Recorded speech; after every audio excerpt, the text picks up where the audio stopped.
Hi everyone, Kim here, Northern California, Olive City Homestead. Welcome. Can you believe it's the beginning of September already? I love September. It's my favorite month of the year. Not because it's my birthday month, but because September, at least when I was a kid here in Northern California, the weather started to cool down, and of course we went back to school, which I loved. The weather is not cooling down now. It was 107 here yesterday. I'll let you in on a secret. I actually taped the tour yesterday. And then last night, when I was editing, it somehow disappeared. I was a little upset, a little disappointed, a little frustrated for about 2 minutes, but then I realized it doesn't matter. It really doesn't, because what's not to love about going around my garden and talking about it? I'm out here every day anyway, talking to myself about it, so why not talk to you about it again? I'm really glad, though, that the weather stayed nice, in that, by nice I mean blue skies. We've been struggling against the lightning complex fires and the Mendocino fires and all around us. They're about 2.5 hours west of us. And until a few days ago, they really weren't under control at all. They are reaching some containment now. And yesterday was the first day we had blue skies in about 2.5 weeks. So even though it was 107, it was really nice to see that sky again. And I'm so happy it's here again today. It looks bluer in the video than it does in real life, but I'll take it. And right now, it's only 77 degrees. And that's like absolutely amazing. Of course, it's only 8 o'clock in the morning. It will heat up fast, but it's only supposed to go up to 97 today, 10 degrees less than yesterday. I'm happy with that, and I'd like it to stay there. It is predicted to go up to 112 this weekend, but I have a feeling we're not going to fulfill that prediction. I don't know why I feel that way, but I'm feeling it really strongly.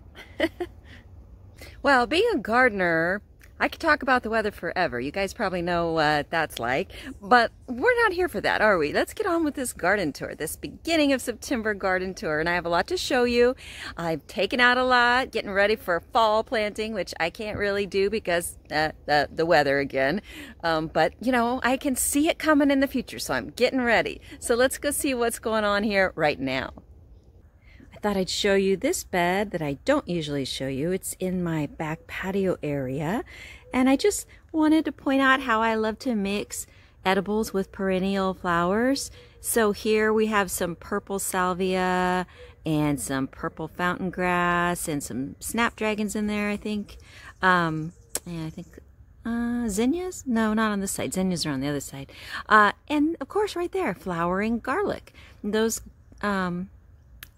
garlic chives have been there about 2 years, about 1.5 years actually. And here, of course, the ever-present Egyptian walking onion, new fresh growth. I had just taken off the little bulbets that come to the top and planted them elsewhere about 5 weeks ago, maybe. And now I have all this fresh growth.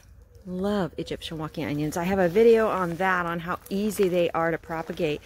So you might want to check that out, because they're so delicious and you have them forever and they just keep multiplying. So yeah, I have the purple fountain grass here, and that's lantana, those small orange and red flowers.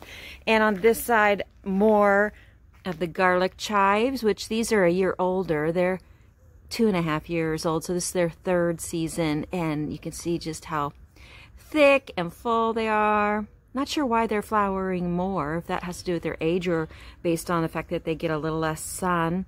But yeah, I love intermingling the perennials and edibles. Oh, right here are my sunflowers. So they're still hanging in there. I leave them for a little while after they start to droop their petals, because the bees and butterflies and birds still love them, and I just love sunflowers. I've got more buds coming on, ready to open, and I just love all the color variations. And yeah, I think next season I'm going to plant a lot more of them than I did this year. Also, in this bed, I have taken down all the spent runner beans that were climbing the trellis, climbing with my help. I still need to put up some hardware cloth wire behind these wooden trellises, and I'm going to do that this week because now that I've cleared the bottom out of all the dead, pretty much dead, runner beans, I'm going to plant more beans. And this time they should be able to climb themselves if I've got that wire in there. I do have a few beans that for some reason send out new growth, and we'll see what they do. But by and large, they're gone now, and the bed is open and ready to go. And beans are pretty hardy, so even though it's going to be hot for a few more weeks, I'm going to plant them now. And I think what I'm going to do is plant the long red noodle beans because those were definitely my favorites. I planted like 5 or 6 varieties of runner beans, but those won out by far. So yeah, I think I'm going to plant this entire long strip here with long red noodle beans coming shortly. All right, directly across from the bed with the sunflowers is this, which wasn't here last time. So, well, the bed by the fence was. The bed by the chicken fence has some tomatoes in it still and some random corn that I don't really remember planting. I think maybe they just ended up there because I was throwing corn over to the chickens for a treat. So that's kind of funny. But yeah, there was a bunch of bush beans here, which I have now taken out. They're all spent. They were good. They produce well, but time to make space for something new, which I'll be planting up that bed soon. But here, you know, I was going to put a fire pit area here, but in the last 2 weeks I changed my mind. I do that frequently, and that's fine. That's good. It's one reason why I take doing my projects and chores kind of slowly is because if I spread it out at like an 8-hour job, if I spread it out over 8 days, an hour a day, or something that's even bigger than that, if I let myself think about it as I do it slowly, or even think about it before I start, I often will come up with an idea I like better. And for this area, I decided I'm going to put in a hugelkultur mound done my way, which is kind of a slash raised bed, because I actually do put a perimeter around it. So I've used some old untreated lumber I had lying around and some logs I had lying around to give myself an edge here.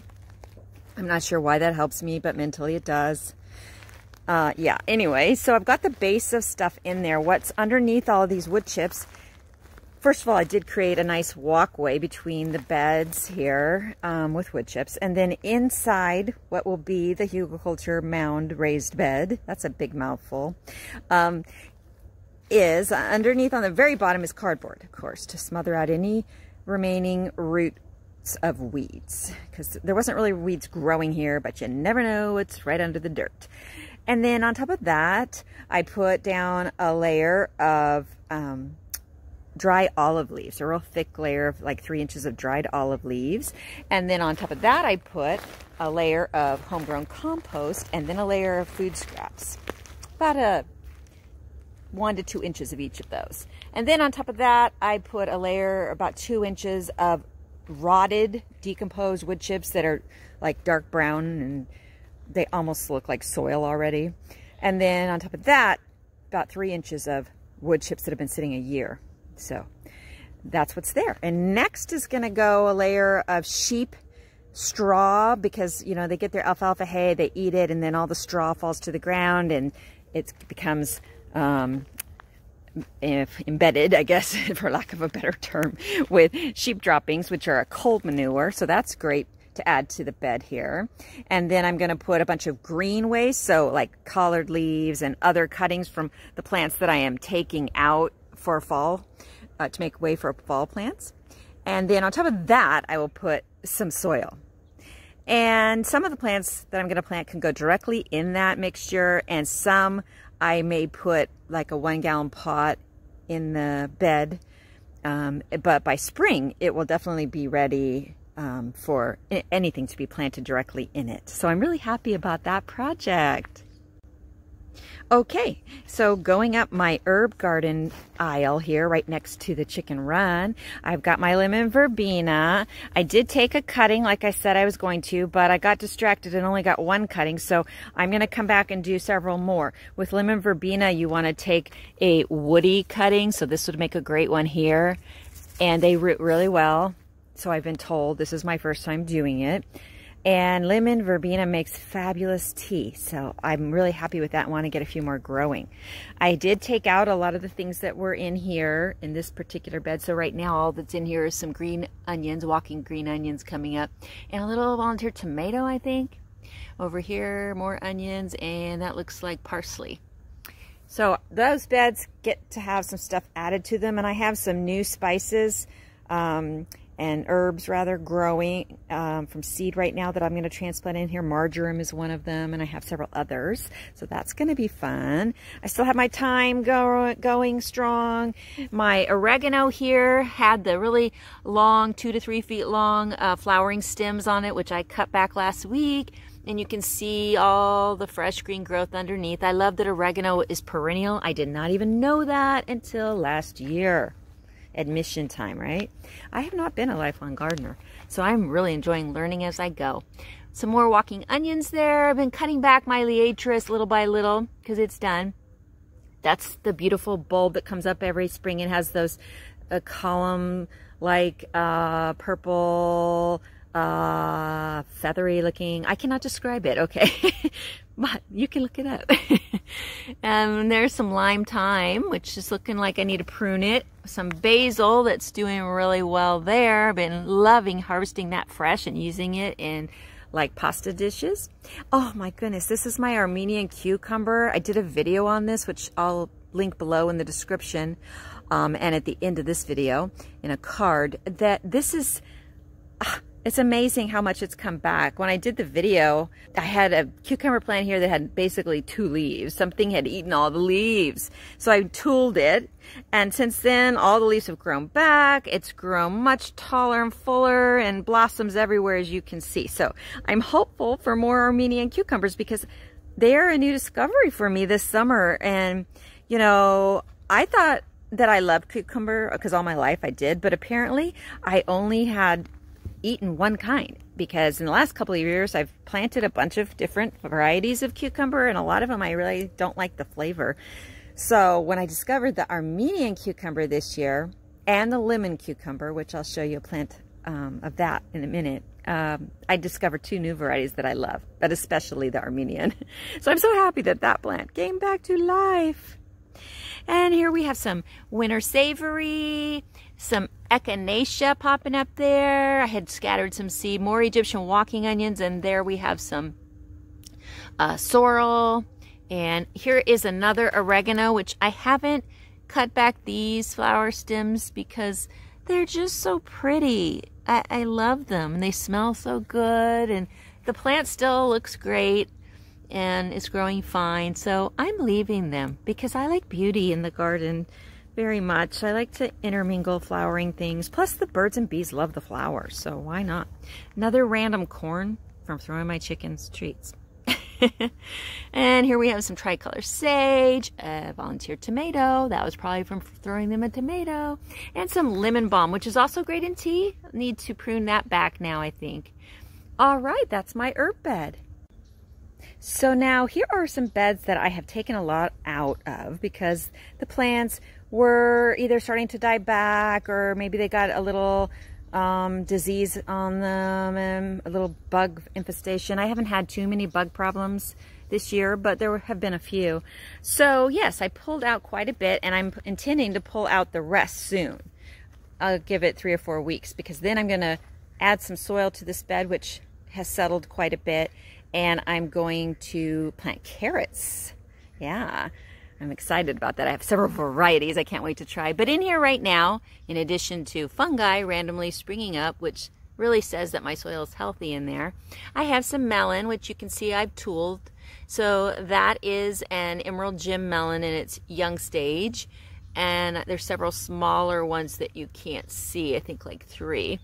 And then I have my huge moon and stars or Cherokee watermelon, which I tooled when it was about 3 inches because you can see that little nibbling was on it at that point. And since I tooled it, not only has it grown to be about 16 inches long, it has not been touched since by any creature whatsoever. Tool is great that way. It just works wonders. The critters they just leave it alone. So yeah, I love it. So that's doing really well. This cucumber, it's a lemon cucumber, but I've cut most of it out. I did leave some, you can see, but yeah, it just was pretty much spent. I'm hesitating because as I look at it, I'm actually not sure that this is the cucumber. Maybe I took the whole cucumber out and this might be squash. I'm not 100% sure on my leaves yet. I'm still learning, but you know, we'll see. It'll either will start producing something or it won't, and I'll pull it out. So the bed next to it, I pulled a ton out. There's not much left in it, actually. On this left empty side here, I had 2 Burgess Buttercup squash, and they gave me some really big Burgess Buttercup squash, which were fantastic. That deep orange sweetness, I really loved those. However, despite the fact that they, in some ways, were still thriving, they had sent out runners all the way up to past my zinnia bed there. And down there, the growth looked super dark green and healthy. But right here at the base, right around here, the leaves were looking really bad. And they had some kind of sticky mite-like thing on them. I actually don't know if it was bugs or disease, but whatever it wasn't good. And I didn't want it spreading to other things. And it didn't really look like it was producing small squash, but then they would like die back. So I just pulled it all out. It was time. I do like to perennialize a lot of things, but summer squash and even winter squash are not one of those things.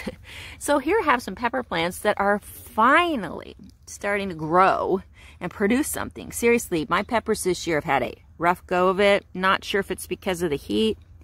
This one still has some curly leaves on it, but at least it's growing and looking green and has leaves. Yeah, up to this point, my peppers have been horrible, which is weird because last year, my peppers were like the most amazing thing in the garden. They produced so many peppers, and I don't understand what the difference is from last year to this year, but you know, variety is the spice of life.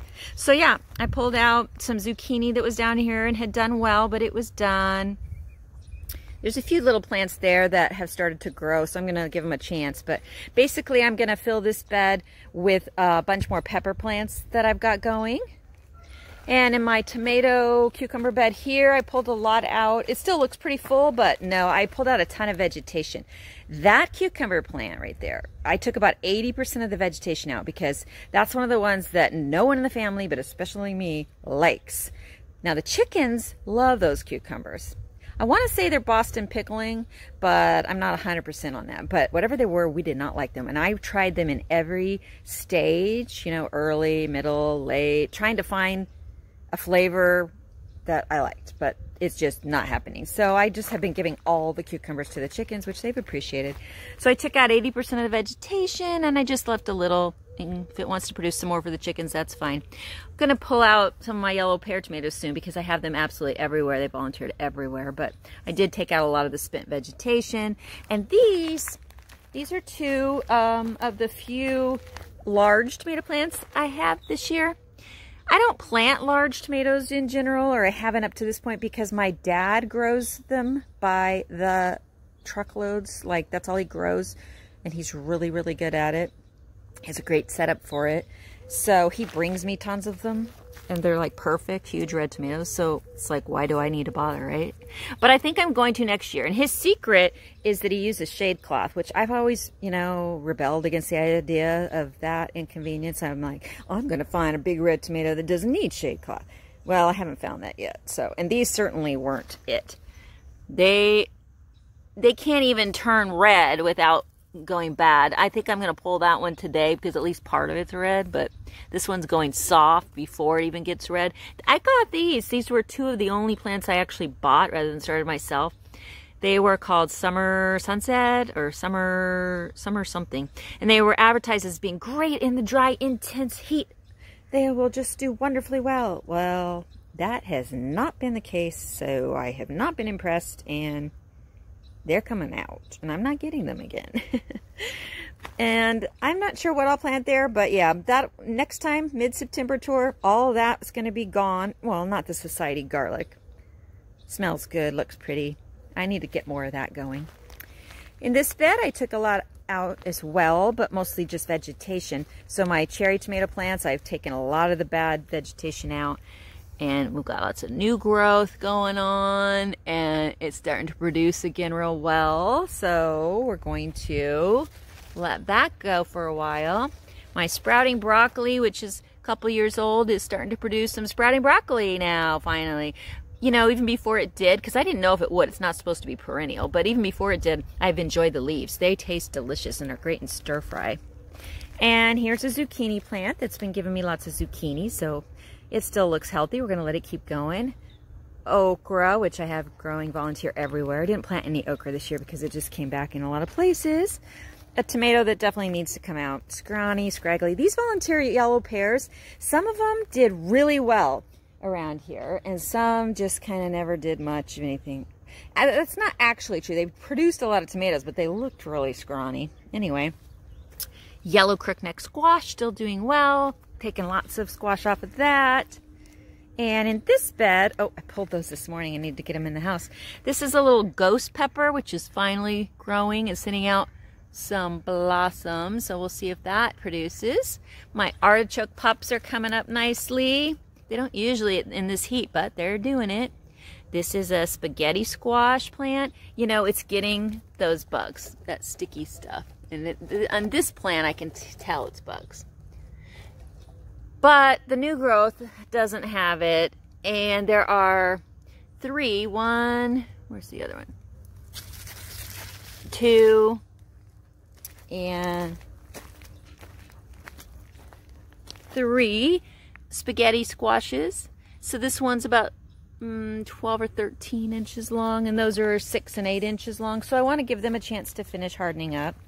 This is borage, which just came out volunteer. And I have a lot of, I'm going to go slow so I don't mess with your brain. I have a lot of little seedlings of borage volunteering over here. Borage is a great plant for your garden. It is a nitrogen fixer, and the bees absolutely adore it. So it's a great pollinator attractor. But it does have a very kind of spiky leaf. So be careful when you're handling it. That's all I have to say. There's another artichoke pup coming up. I'm thinking I'm going to dig up these artichokes and plant them elsewhere in the yard. I have really ignored my artichokes for the most part since I planted them 2.5 years ago, and they give me tons of artichokes every spring, and then they produce all these little pups. But I've talked with other people who dig up their pups and move them, and then they spread them throughout their yard, and I want to do that. So that's going to be something I try doing soon. Another yellow crookneck here. Some okra going on there, which I need to get off. I have a fellow YouTuber who told me some secrets about how to... Whoops, I missed. I was trying to throw that in my compost tea. Some secret recipes and ways to cook them. She didn't tell me. She made a video about it. And I'll try to include a reference to her channel so you can check it out. But okra, I've struggled with finding okra recipes that I actually like because I can't stand the slime. But she has a trick with vinegar and water that gets the slime out, which I'm going to try very soon with my next okra harvest, which I need to do soon. Yes. And this sad plant was a cucumber plant, so I'm not too sad about it because I think it was one of the ones I don't like. I guess the mice and like it as well as the chickens. I'm assuming it was mice. My amaranth plant is still going strong, and you know, with amaranth, even though I don't harvest the grain, it sure is pretty to look at, isn't it? And the leaves of the amaranth plant are great to eat. You can eat them fresh in salad, or you can use them in stir fry. So they're delicious. Give it a try. And that amaranth plant is coming out of that 3-gallon pot. I don't know if you can see it in there, but it's coming out of a 5-gallon pot. And then this Amish pie squash is coming out of, to tell you the truth, I can't remember if the Amish pie squash or the other side, where is it?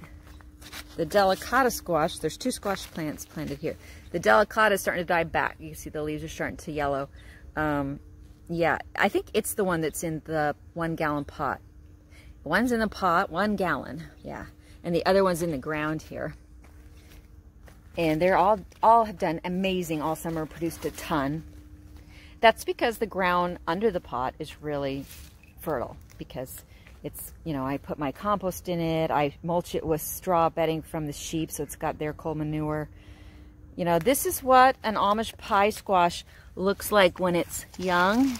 It's yellow. Well, this one is just starting to turn a tint orange. When it's really young, it is yellow.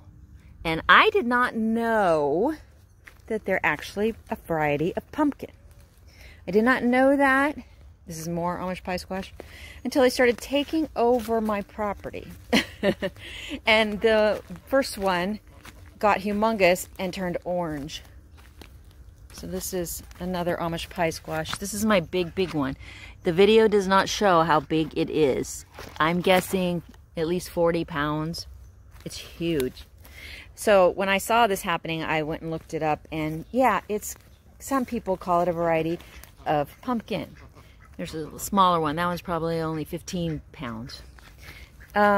So yeah, I mean, I'm glad I grew it, and I recommend growing it. Although I don't know how I'm going to cut it. But just be aware, it will take over your garden. So next year I'll grow it, but I'll grow it in knowing what it's going to do.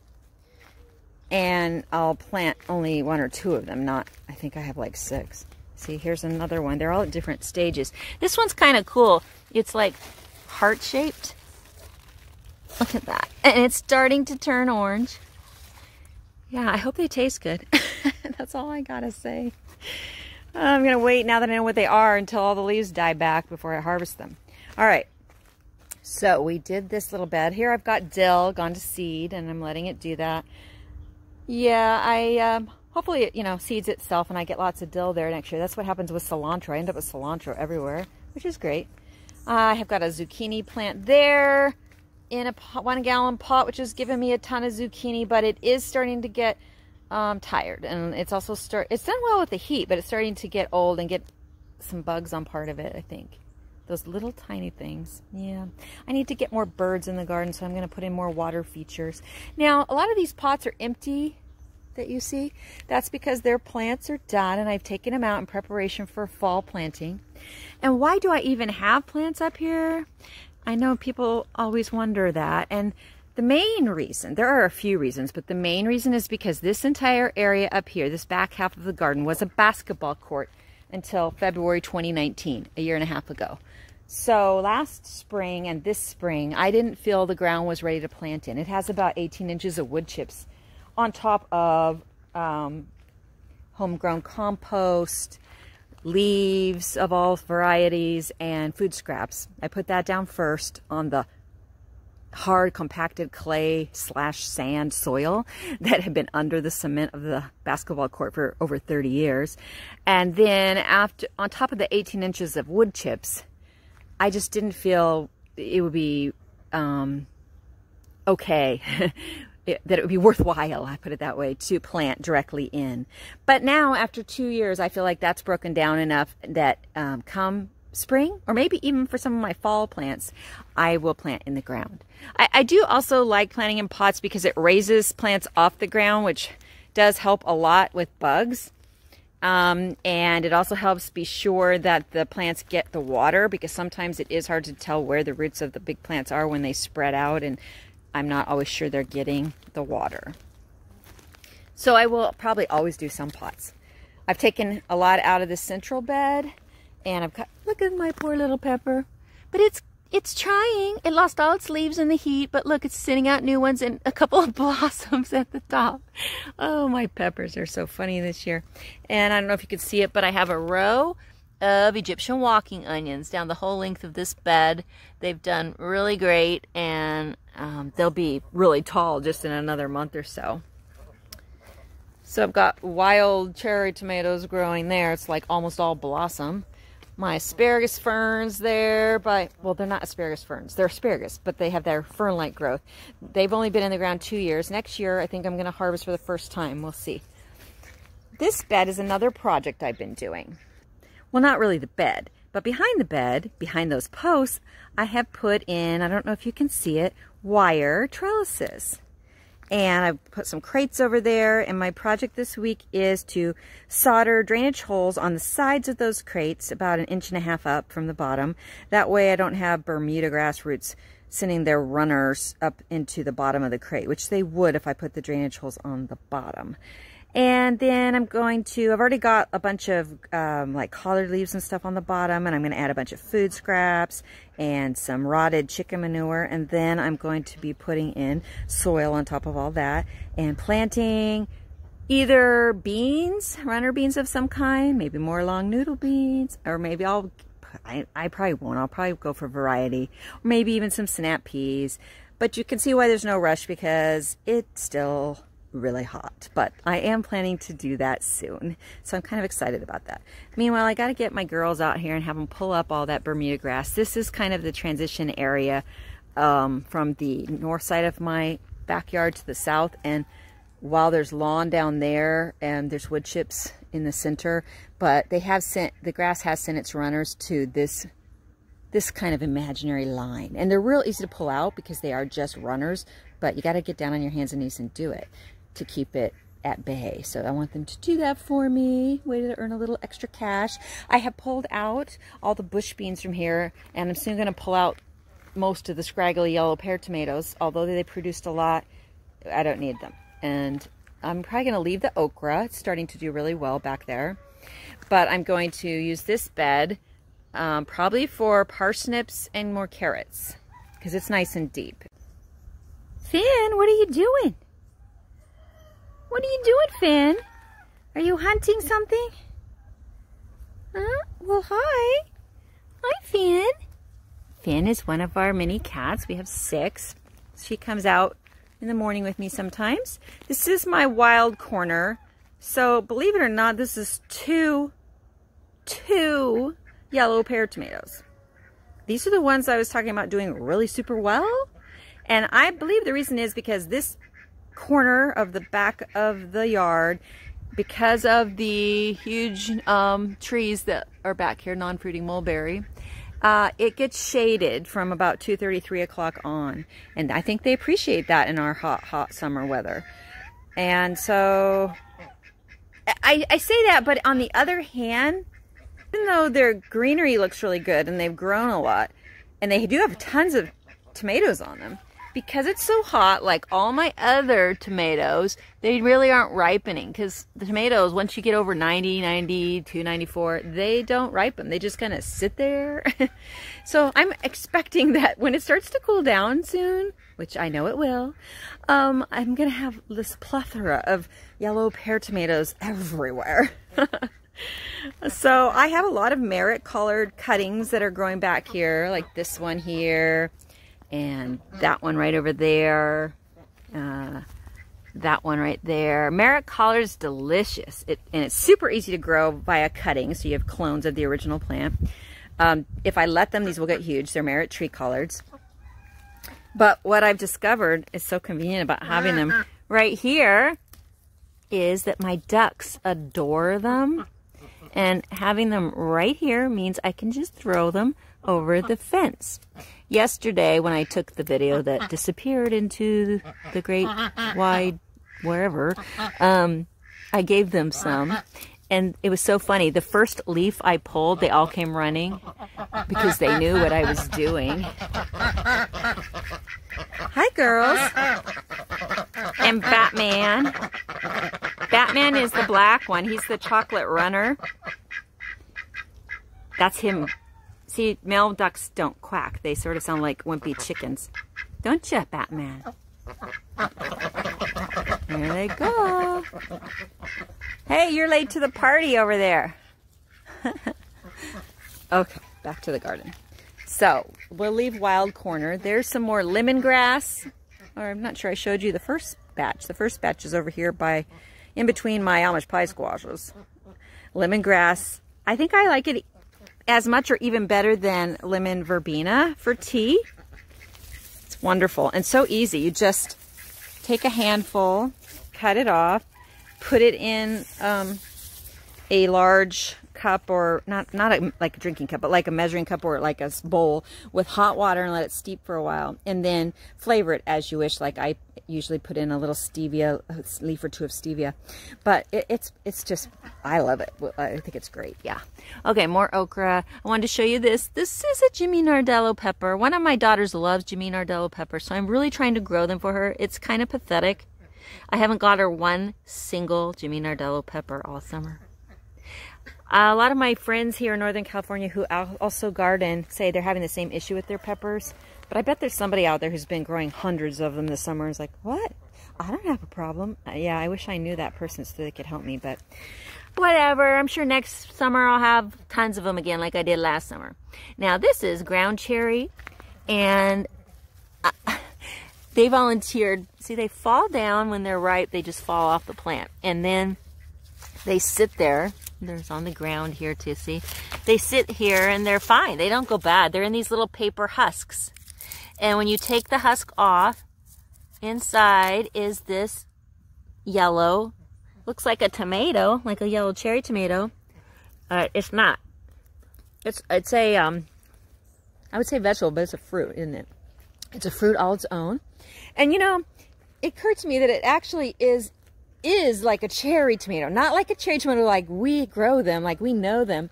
But if you take the two words, cherry and tomato, that's what it tastes like. It tastes like a cross between a sweet cherry and a tomato. And so it has this like tangy flavor that I've never tasted anywhere else. And some people love it, some people don't like it, but you have to try it. And for me, it's grown on me. I didn't really care for it last summer, but now I do actually kind of like it. So there's some creeping Bermuda grass I need to attack right there. And an empty spot because I took some 15-gallon pots from there and moved them to the project over there. So this is my lime tree growing in a 15-gallon container, and it's loaded with limes, some of which are ready to come off. And this tree has come back from the brink of death. And now it looks really good. It's got new growth on it, lots of limes on it, even has a few more blossoms on it. So I'm really happy with it. This is my pumpkin bed. It has given me 5 large pumpkins so far from one plant. And now it's sending out new pumpkins. There's one that's already like 5 or 6 inches in diameter.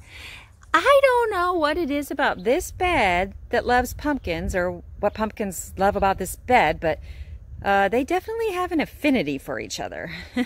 Because yeah, one plant, and I pruned back so much since the last tour 2 weeks ago, and yet it just keeps sending out more vines and more pumpkins. And it has lots of volunteer okra in it and volunteer zinnias in it. So we'll see. In a month, this probably won't have this pumpkin plant. It probably will have died back, and I'll be able to plant lots of cool fall crops in here. I don't know what they are yet, but we'll see. This is Swiss chard that I have perennialized. That trunk was 3 times taller. It was at least 6 feet tall, and I cut it off, and I moved half of it to another pot, which is doing just as well as this one. It's sitting up. You can see new, fresh green-red growth. It's beautiful leaves from the bottom, but even from the top where I have cut, it's sending up new growth. So I do believe that this plant's going to do really well in the winter, and it's going to be fantastic. And I've got some new Swiss chard planted there. Swiss chard is something I hadn't tried to eat until last year when I grew it, and it's delicious. It is absolutely wonderful. I'm so glad I tried it. Trying new things is great. I've learned that lesson for sure. This is a lemon cucumber plant. The new growth looks pretty good. The old growth's getting tired, but this plant is still producing like nuts. I mean, I've gotten so many lemon cucumbers off that plant. If you want a really prolific cucumber, this sends out little baseball-sized yellow balls, or slightly smaller, just tons of them. And it's a really sweet, yummy taste. So that's a little sneak peek at a project I'm doing, hacking out a path between my overgrown star jasmine and my blueberry raised beds and my tree kale. This is purple tree kale. It is somehow still thriving and looking great in the summer. It's really a cool weather plant. Perennial, obviously it can grow for decades, and from what I've heard, I've only had it, this is its 2nd year. when I planted it in the spring of 2019, it was like 3 inches tall. And over the winter, it grew to about 8 foot. I cut it back. And in the winter, the leaves get huge. They get huge. But right now, they're smaller. They're only the size of my palm right now. And they are delicious, though. They get a little sweeter in the winter, but they're still delicious right now. And they're great in stir fry. I would not have a garden now without these. And they, like all the kales and collards, spread real easily from cuttings. So I'm going to take a bunch of cuttings from these 2 plants. I have another one that I'm moving. I didn't like where it was, and I already took a bunch of cuttings from it this week. And so I hope to have a lot of purple tree kale to move around the property. This little bed that goes by my steps is just, you know, some flowers, alyssum and gazanias, and some random popcorn, some glass gem corn I planted. We'll see how that does.